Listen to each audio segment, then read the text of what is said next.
Assalamualaikum,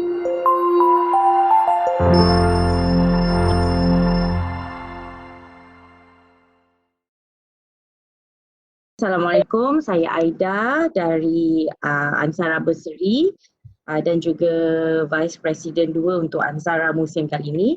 Alhamdulillah, under Biro Ansara Nita, kita sekali lagi bersiaran secara online di musim-musim PKP MCO ni. Kali ini kita ada, ini sesi kedua untuk sesi online Ansara Nita, dan kali ini kami berdua ada dengan Abang Khairul Imran yang juga Ketua Cawangan Ansara Kulim. Jadi sebelum kita teruskan majlis, kita mulakan dulu dengan surah Al-Fatihah ya, semua orang.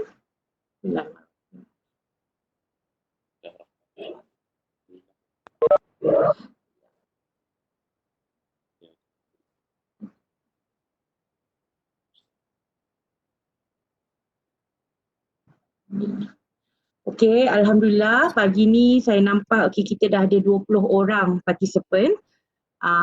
Rules dia tak ada rules sangat, tapi mula-mula mic tu kena mute-kan semua.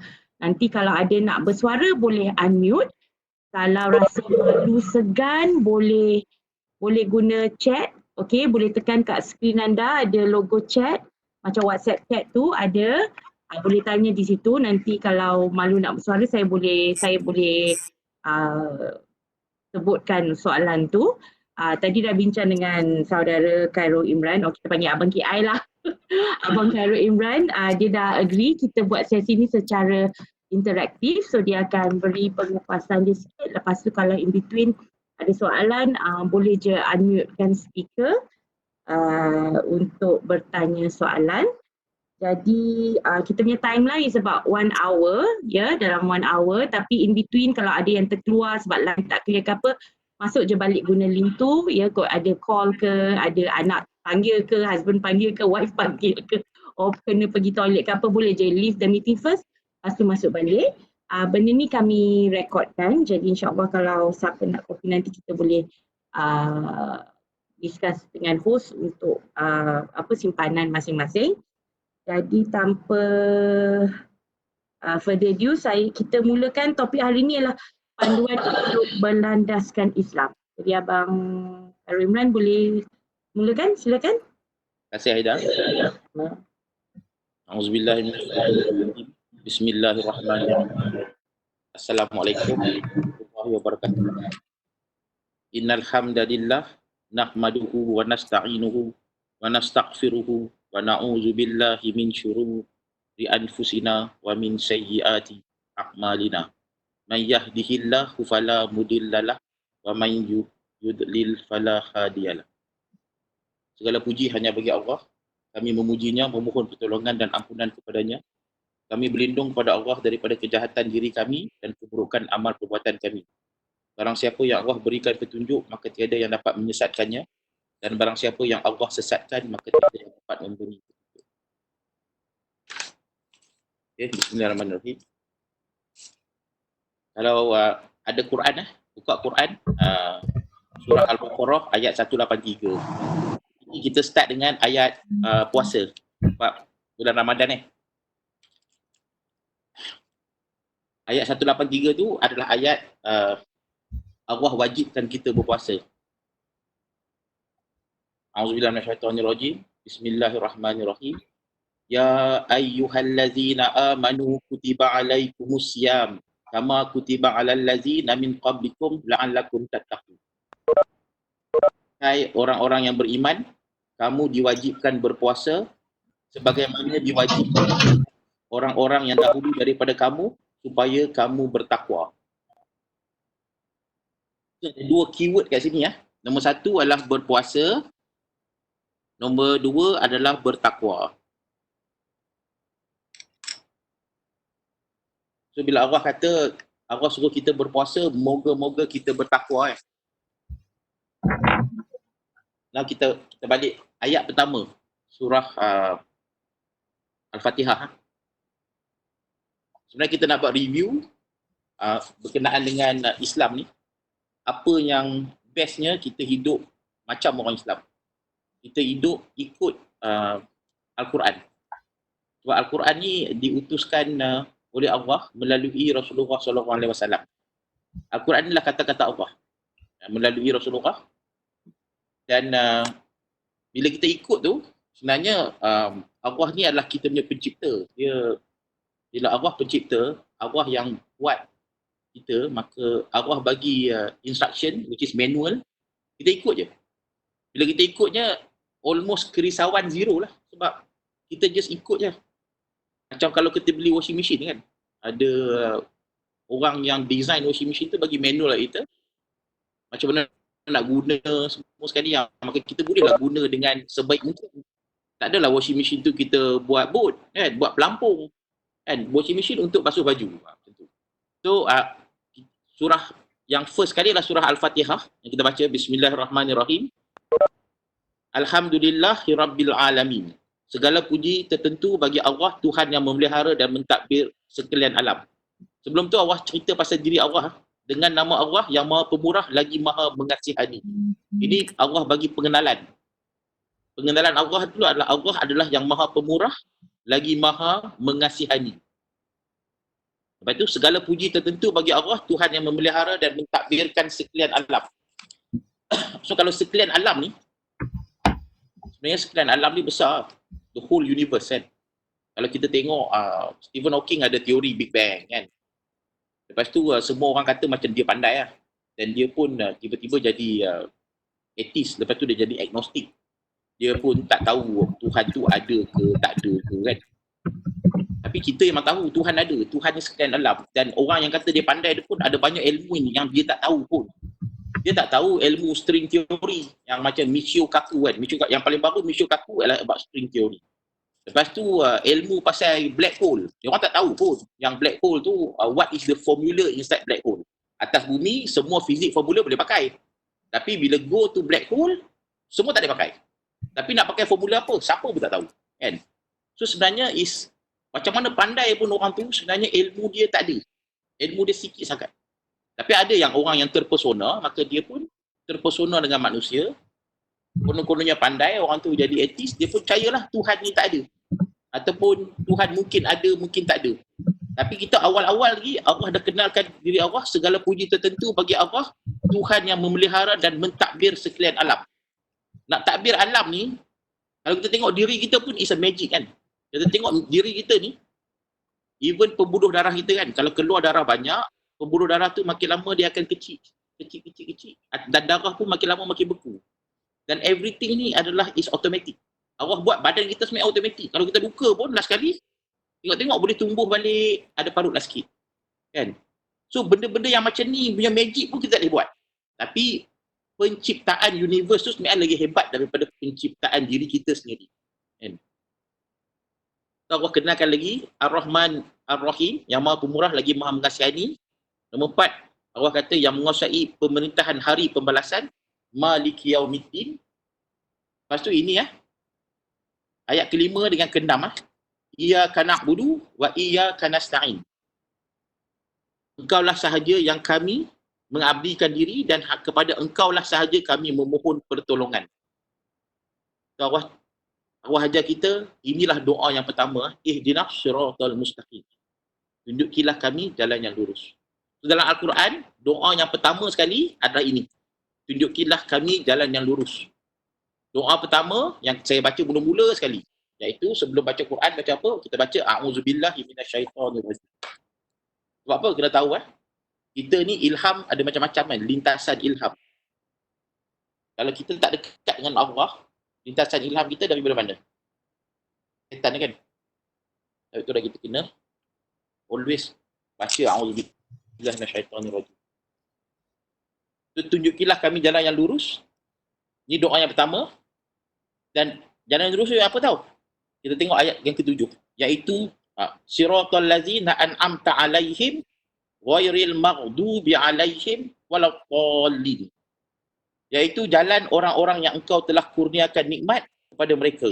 Bukan jalan orang-orang yang engkau telah murkai dan bukan pula jalan orang-orang yang sesat. Kita nak konsentrate tu je, iaitu jalan orang-orang yang engkau telah kurniakan nikmat kepada mereka. Rupanya jalan yang lurus ni ada nikmat. Dan nikmat tu sebenarnya tidak boleh dicerita. Hanya boleh diyakini. Dia macam, nikmat ni macam, kalau kita pergi overseas, kita adalah kawan dengan kawan kita kan. Dulu saya pernah duduk Almaty. Almaty tu stand for Bandar Apple. Diorang sangat proud lah dengan Apple diorang kan. Diorang, everything Apple. Diorang peram Apple tu malam tu dalam satu bekas, diorang masak sampai hancur, besok pagi, diorang minum Apple tu. Yang bagi diorang kat sana lah paling best kan. Diorang banggalah dengan Apple tu. Tapi bila saya cakap kat diorang, buah Apple ni tak ada apa pun.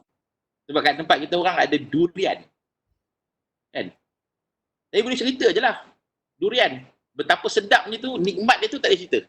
Cerita pun diorang tak tahu. Saya kena bawa diorang datang Malaysia makan durian. Baru diorang tahu. Kan? Dia lain. Tu samalah. Rupanya, tunjukilah kami jalan yang lurus, iaitu jalan orang-orang yang engkau telah kurniakan nikmat kepada mereka. Jalan yang lurus ni ada nikmat.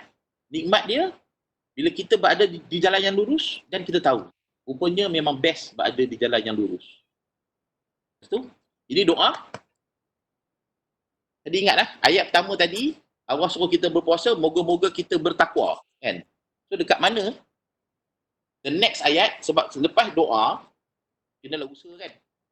Macam contohnya kita doa, Ya Allah bagilah aku jadi businessman. Example lah. Jadi kita kena ada usaha. Belajar bisnes, belajar account, belajar lawyer, ambil lawyer, kan? Ambil accountant untuk buat bisnes. Kena usaha. Sekarang kita dah doa, Ya Allah tunjukkan aku jalan yang lurus, jalan yang kau beri nikmat. Kita doa, lepas tu Allah cerita, iaitu dalam surah Al-Baqarah, the next surah selepas Al-Fatihah. Kita baca daripada ayat 1 sampai ayat 5. Bismillahirrahmanirrahim. Alif Lam Mim. Zalikal kitabul la raiba fihi hudal lil muttaqin. Allazina yu'minuna bil ghaibi wa yuqimuna sholata wa mimma razaqnahum yunfiqun. Wallazina yu'minuna bima unzila ilaika wa ma unzila min qablik wa bil akhirati hum yuqinun. Ulaika ala hudam min rabbihim wa ulaika humul muflihun. Alif Lam Mim. Allah ni ayat ni Allah mula, surah ni Allah mulakan dengan Alif Lam Mim. Siapa pun tak tahu makna dia apa. So sebenarnya kita ni ilmu apa pun tak ada. Kita hanya ada ilmu daripada apa yang Allah ajarkan kita. Ayat kedua, kitab Al-Quran ini tidak ada sebarang syak padanya dari Allah dan ia pula menjadi petunjuk bagi orang-orang yang bertakwa. Jadi dia kitab Al-Quran ni adalah petunjuk orang-orang yang bertakwa. Tadi kita cerita, Allah cerita berpuasalah kamu, moga-moga kamu bertakwa. Al-Quran ni petunjuk untuk orang bertakwa. Tak ini takwa lagi tau. Baru petunjuk untuk orang bertakwa. Tadi kita minta doa, Ya Allah tunjukkan aku jalan yang lurus. Ni Allah bagi petunjuk. Petunjuk tu Allah kata dalam Al-Quran. Dalam Al-Quran ni adalah petunjuk bagi orang-orang yang bertakwa. Iaitu orang-orang yang beriman kepada perkara-perkara gaib dan mendirikan serta membelanjakan sebahagian dari rezeki yang kami berikan kepada mereka, dan juga orang-orang yang beriman kepada kitab yang diturunkan kepadamu dan kitab-kitab yang diturunkan dahulu daripadamu, serta mereka yakin akan adanya hari akhirat. Mereka itulah yang tetap mendapat petunjuk dari Tuhan mereka dan merekalah orang-orang yang berjaya. So rupa-rupanya kita ikut yang ini je, Allah dah garanti tau. Dan merekalah orang-orang yang berjaya. Kan? Tapi nampak macam susah lah juga kan? Tapi Allah nak bagi mudah.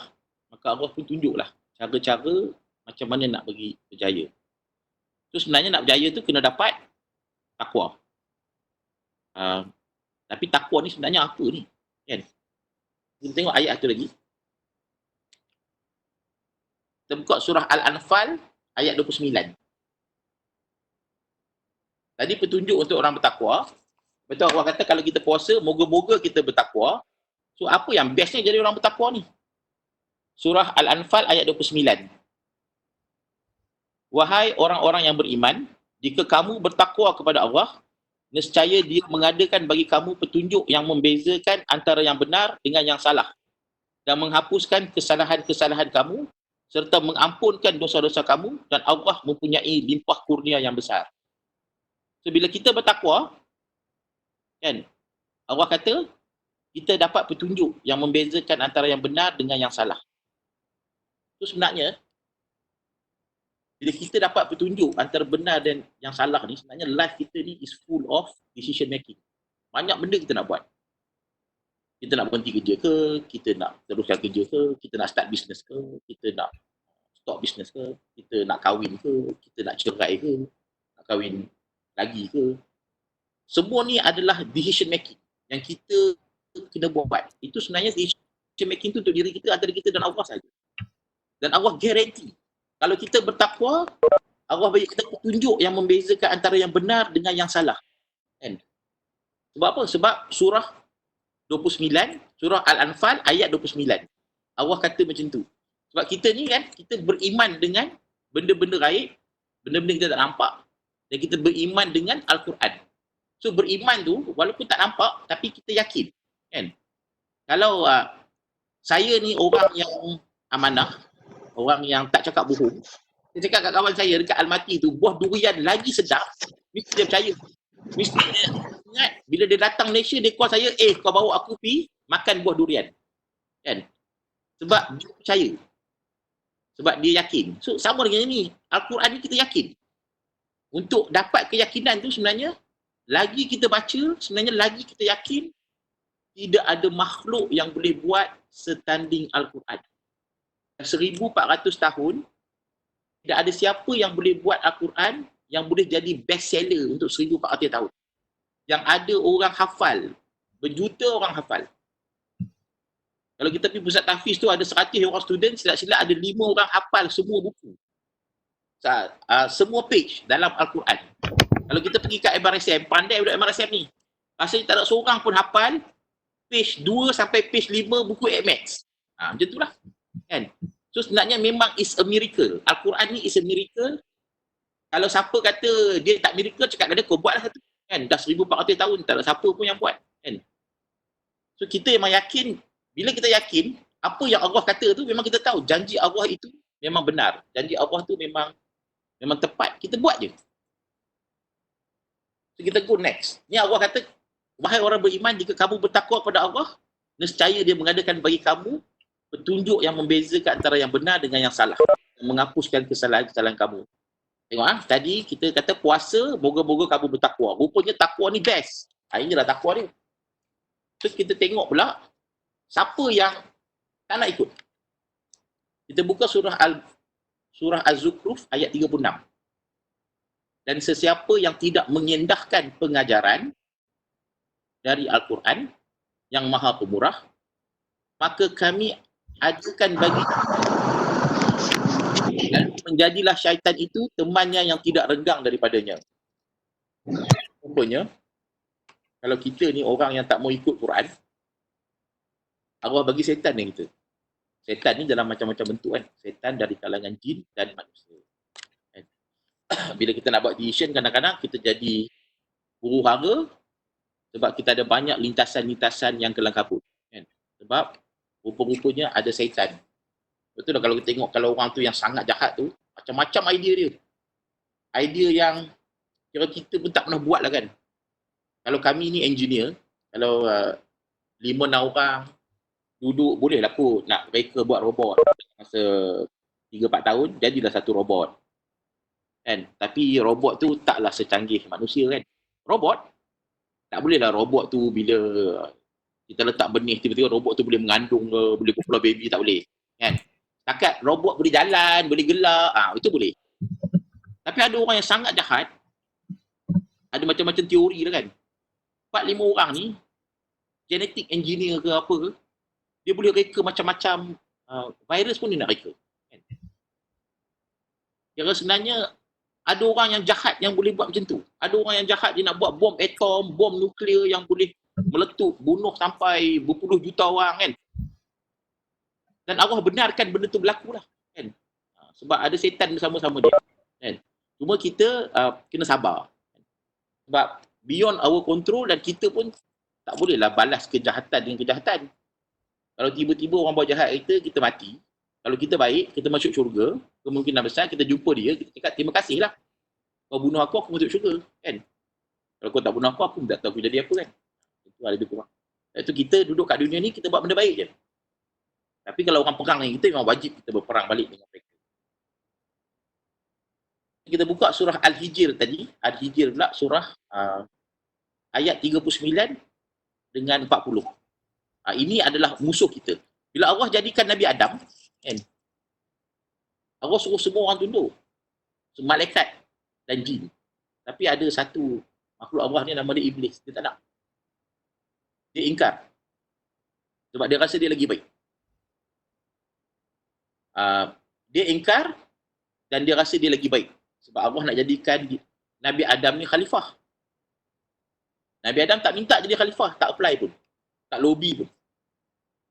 Nabi Adam adalah hamba Allah. Dan dia tahu dia hamba.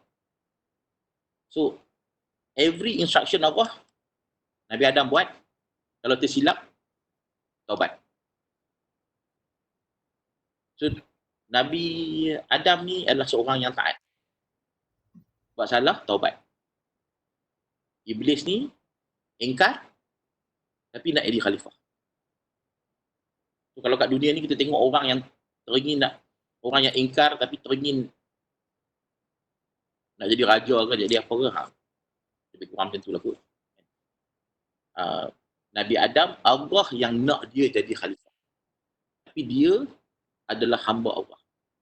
So, kita ni sebenarnya konsentrate jadi hamba Allah je. Apa yang Allah nak jadikan kita selepas tu, kan, itu hanya kuasa Allah. Kita konsentrate jadi hamba Allah, lepas tu Allah aturlah semua. Kan? Surah Al-Hijr ni ayat 39, Iblis berkata, wahai Tuhanku, kerana engkau telah menjadikan daku sesat. Cuba tengok, dia yang tak nak tunduk, tapi dia salahkan orang. Ramai orang macam ni. Kalau kita pergi penjara pun, saya ada program penjara, setiap hari Isnin saya pergi. Waktu COVID tak pergilah. Dekat penjara ni kebanyakan orang dia tak mengaku dia salah. Dia buat salah pun dia kata sebab mak bapak dia bercerai. Jadi dia kurang kasih sayang kan. Lepas tu dia dari kecil susah kan. So technically dia tak mengaku yang sebenarnya dia buat salah. Buat salah, taubat je. Sebab first kali lepas buat salah, kita kena mengaku dalam hati lah kan. Kita untuk bertaubat dan okay. Back to normal lah. Jadi bagus pun dalam agama Islam ni. Kalau kita buat salah, kita taubat, Allah gantikan dosa tu dengan pahala. Kan? So tapi kita tengok syaitan punya perangai, wahai Tuhanku, kerana engkau telah menjadikan daku sesat. Dia salahkan Tuhan. Demi sesungguhnya aku akan memperelokkan segala jenis maksiat kepada Adam dan zuriatnya di dunia ini dan aku akan menyesatkan mereka semuanya. Nampak tak? Dia dah sesat, lepas tu dia salahkan Allah, dia ingkar, tu dia salahkan Allah. Lepas tu dia kata aku nak bagi sesat ramai lagi. Kan? Ayat 40, kecuali di antara zuriat-zuriat Adam itu, hamba-hambamu yang dibersihkan dari sebarang syirik. Mukhlasin. Sebenarnya kita ni kena konsentrate tu lah. Kecuali ni, di antara zuriat-zuriat Adam itu, hamba-hambamu yang dibersihkan dari sebarang syirik. So kita, sebab, kita Allah turunkan Nabi Adam bersama-sama Iblis dan anak cucu dia. So sebenarnya kita dekat dunia ni, musuh kita siapa? Musuh kita adalah Iblis. Bila Iblis ni musuh kita, kita nak lawan dengan Iblis, kita tak nampak. Mana boleh? Susah nak menang kalau kita nak lawan dengan orang, tapi kita tak nampak dia. Kan? Macam mana nak menang? So the only way untuk kita menang adalah kita kena dekat dengan Allah. Sebab kita tak nampak Iblis ni. Kita kena Allah protect kita. Kan? Kita nak baca Quran pun kita kata a'udzubillahi minasyaitonirrajim. Kita nak Allah always protect kita. Betul lah kita kena ada banyak doa. Doa macam-macam kita doa. Nak makan kita doa, nak keluar rumah kita doa. Sebab apa? Kita nak always Allah protect kita. Sebab musuh kita tu kita tak nampak.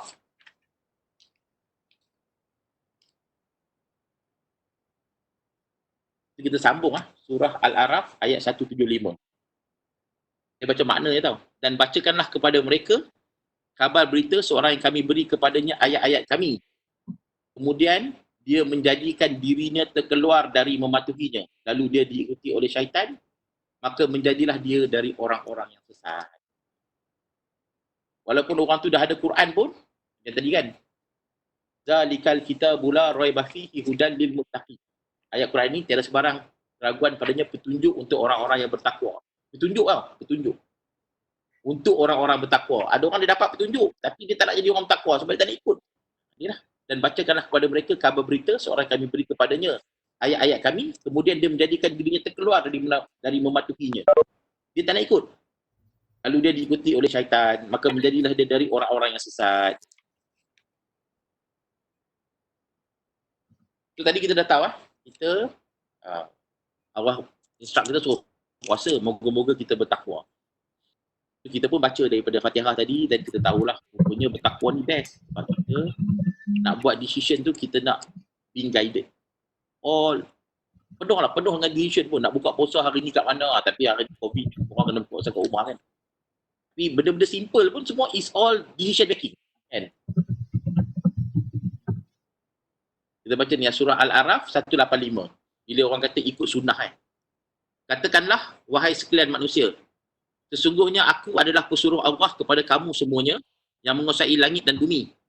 Tiada Tuhan melainkan Dia yang menghidupkan dan mematikan. Oleh itu berimanlah kamu kepada Allah dan Rasulnya, Nabi yang ummi yang beriman kepada Allah dan kalimah-kalimahnya, dan ikutilah Dia supaya kamu beroleh hidayat petunjuk. So bila sunnah ni, Allah suruh kita ikut Rasulullah SAW untuk beroleh hidayat petunjuk. So ikut mana yang paling besar? Ikut yang paling besar adalah ikut Al-Quran. Sebab itulah tugas utama Allah utuskan Rasulullah SAW. Dia contoh katalah ada satu cikgu bisnes Cikgu bisnes tu nak ajar bisnes. So, kita belajar bisnes dari dia. Kita tak payah tanya kan dia bini berapa ke. Tak ada kena-mena pun. Dia nak belajar bisnes dia. So kita ajar bisnes. So sebenarnya ini konsep ni sebenarnya kita nak mendapat petunjuk. So bila kita nak dapat petunjuk, itu yang paling penting. Tapi kalau kita jadikan orang tu idola, boleh juga. Macam kita katalah kita suka sangat Ronaldo, kita pun buatlah rambut macam Ronaldo. Tapi haram tak boleh main bola pun macam Ronaldo. Kan? Kita cuma suka dia. So macam tu. Rasulullah ni lain. Dia magic. Ada orang suka, tapi yang paling kena suka tu adalah ikut semua ajaran dia. Lepas tu, kalau nak ikut lagi, buatlah. Kan? Tapi yang lebih penting tu lah ikut ajaran dia. Lepas tu kita buatlah sunnah-sunnah lain kalau kita nak buat. Tapi bukanlah benda tu wajib. Tapi ikut ajaran dia tu sebenarnya senang untuk kita pun. Kan? Tadi kita baca, kalau kita jadi orang bertakwa, Allah bagi petunjuk untuk kita buat decision. Banyak decision dalam life. Supaya kamu beroleh hidayah petunjuk. Surah Al-A'raf 158, last kali tu.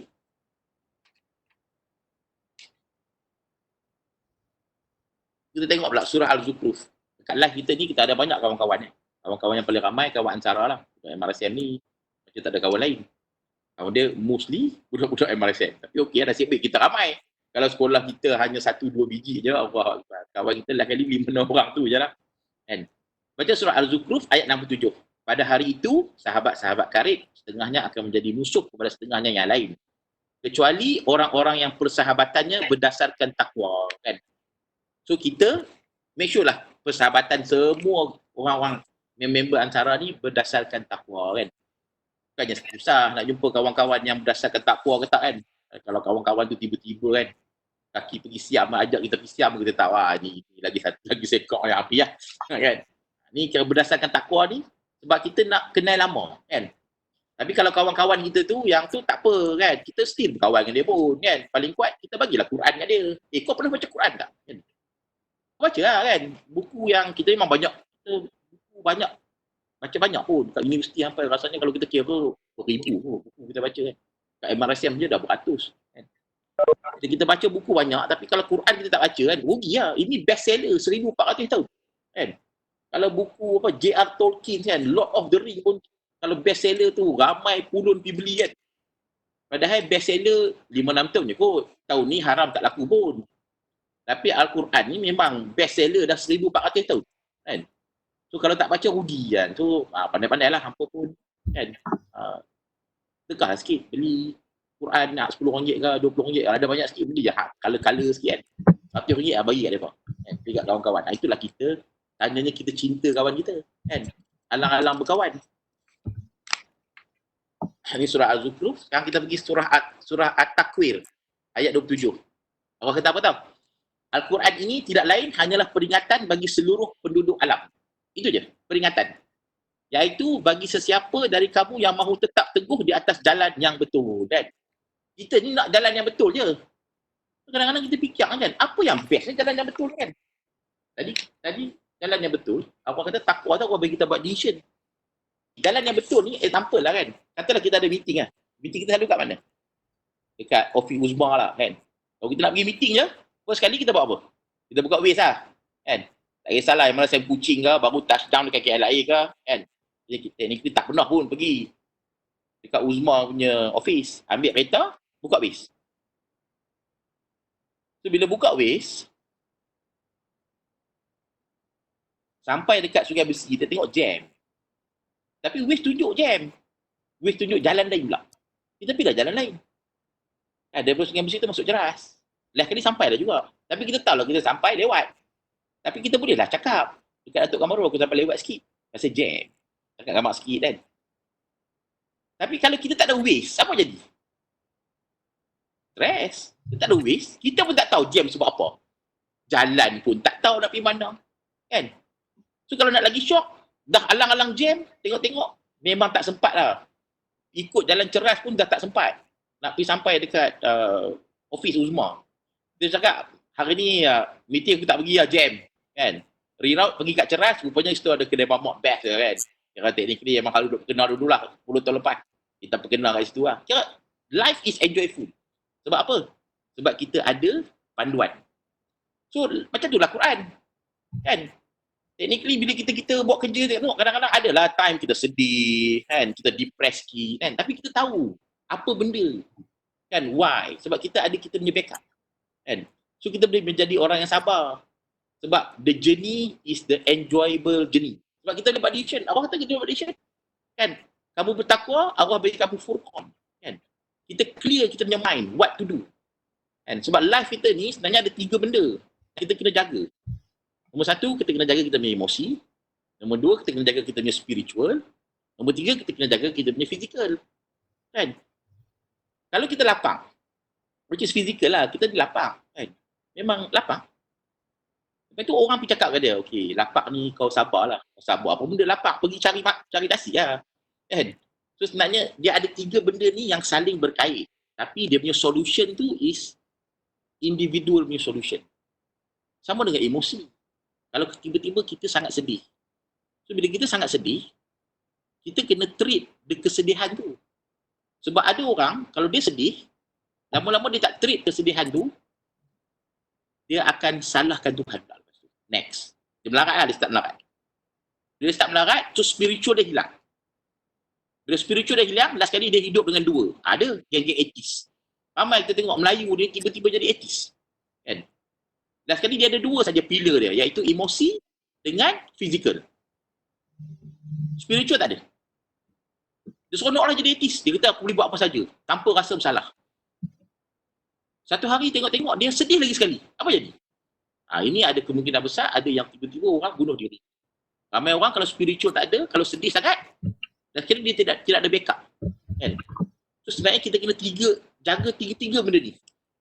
So kalau kita ada takwa, kita punya mind clear untuk kita jaga tiga benda ni. Tiga benda ni saling berkait.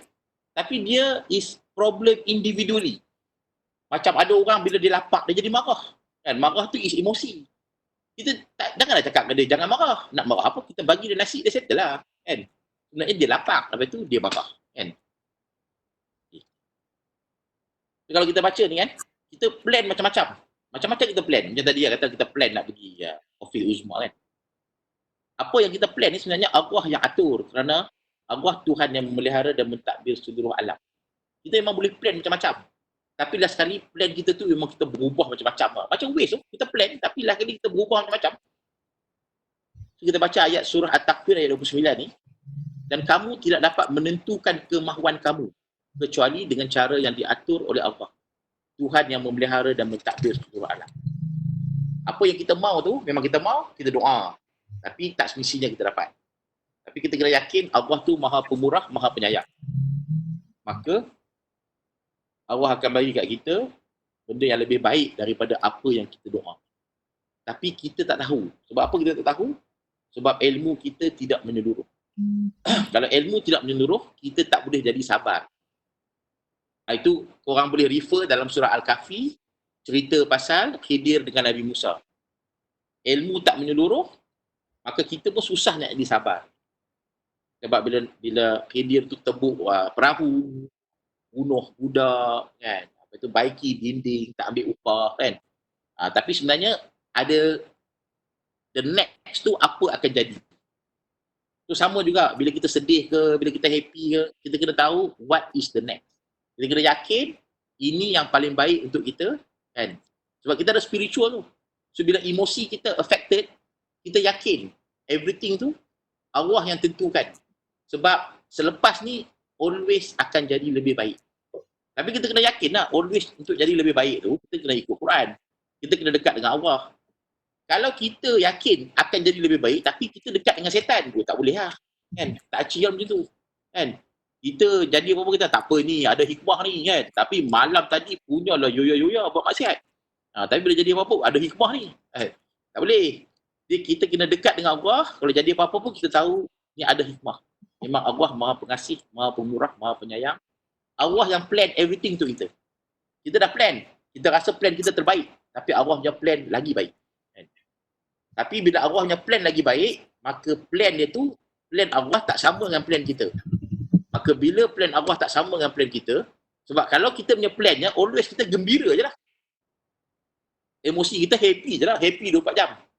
Daripada umur tahun happy sampai katalah mati umur 70, umur 70 happy. Tak pernah sedih, tak pernah apa pun. Sebab tak ada orang pun doa untuk dia sedih.